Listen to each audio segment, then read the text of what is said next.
Boris Spassky, Mikhail Tal, 1959, another great game of chess history. I believe that you are going to enjoy this game and you are going to enjoy this video. Boris Spassky is playing with white pieces, Mikhail Tal with black pieces. On the board we have a Spanish opening, and don't be surprised that moves like b5, c3, h3 and d4 are even in our century, in our days, the main theory of the Spanish defense. What's the best black's plan here? Of course, just let's watch black's minor pieces. They are not great, they are not doing a great job, and of course it's important for black to improve his minor pieces. And what's the white's plan here? I believe that white has the same plan, just to improve his minor pieces and maybe to look in the center and to do his best to get center advantage.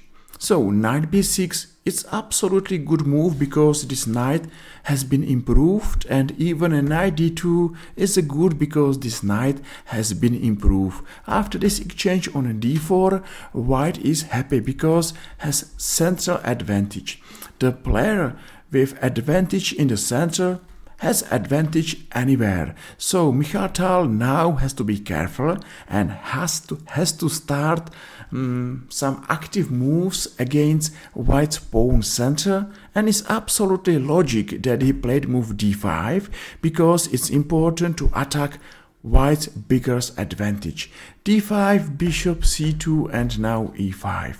The center is for a while blocked, and now it's time for black to improve his minor pieces as well. White has to improve his knight and mostly this dark square's bishop. This dark square's bishop used to be bad piece because of these pawns which are blocked on dark squares. So black played queen d7, aiming exchange of his light squares bishop, and Boris Spassky knight b3, watching maybe square c5. What I believe that c5 square used to be a weak square. So bishop f5, bishop g5, and Mikhail Tal it's not happy to exchange his dark squares bishop and played, I think, that good move bishop b4. Here rook e8, rook c1 and knight c4. What do you think about this position? Maybe you're surprised that 100 games of Mikhail Tal where he was able to sacrifice nearly everything against anyone in the world, but right now he's playing good chess. Knight c4 looks great, and even Boris Spassky played knight a1. Absolutely, this is not the best knight on the board. Yes, of course, this is the worst knight nearly ever. But Mikhail Tal did a good job, and now even after this exchange, played rook e6 and now h6, rook f8 and b3, f6. Looks like that's the first sacrifice, but don't worry, it's not exactly sacrifice, because in case to take this knight, I believe that here is an attack against white's queen, and black's position used to be more solid. So b3 it's not a sacrifice and f6 is not a sacrifice. But what's happened? Maybe here Mikhail Tal is going to be more optimistic. F6 is not a bad move at all, but black's king it's not safe like before. And there's a chance to be more active against black's king. So queen g4 is a good move with threat bishop h6.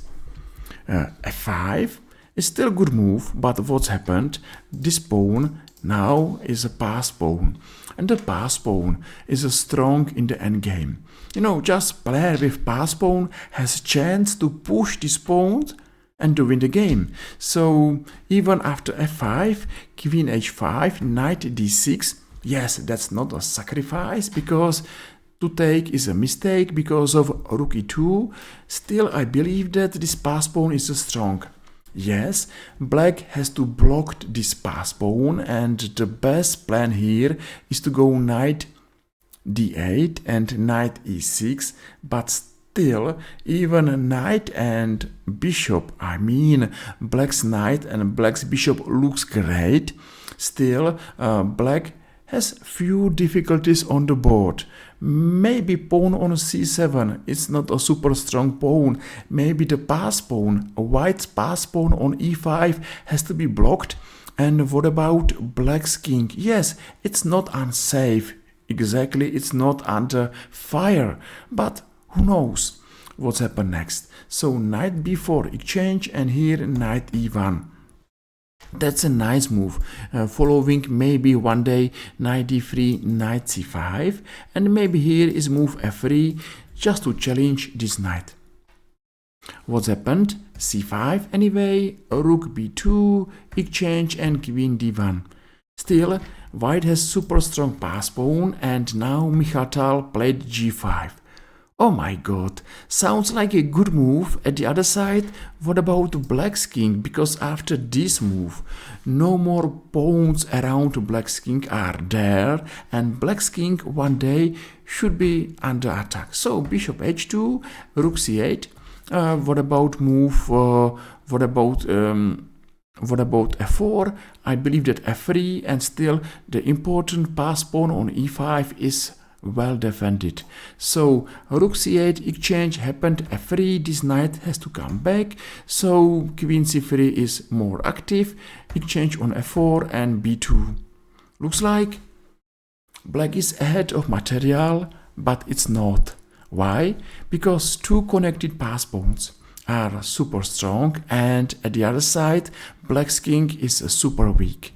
Yes, of course, Mikhail Tal is going for counter-attack, but after bishop g3 and queen h5, it's absolutely clear that black's king is a dead king. You know, just imagine that it's another different story to have pawn on g7, but it's on g5, and even Mikhail Tal is ahead of material, has super strong pass pawn. His king is a dead king, and that's important. d2, this pawn is hard to stop, but check here, and f6. Here is a checkmate in one, and doesn't matter that Mikhail Tal has extra queen. That's nothing. Amazing game. Here Mikhail Tal resigned, but played well, and it was a nice chance to remember Mikhail Tal as the magic man from the Riga. He did a good job, but that time Boris Spassky was stronger and he won this game. And again, that was another chance to remember Boris Spassky as a chess legend, former world chess champion, and altogether I hope we saw amazing and interesting chess game. If you agree, feel free and press like or press follow and make my day. And remember these chess legends as chess gentlemen of the last century. See you soon. Take care. Enjoy. Bye bye.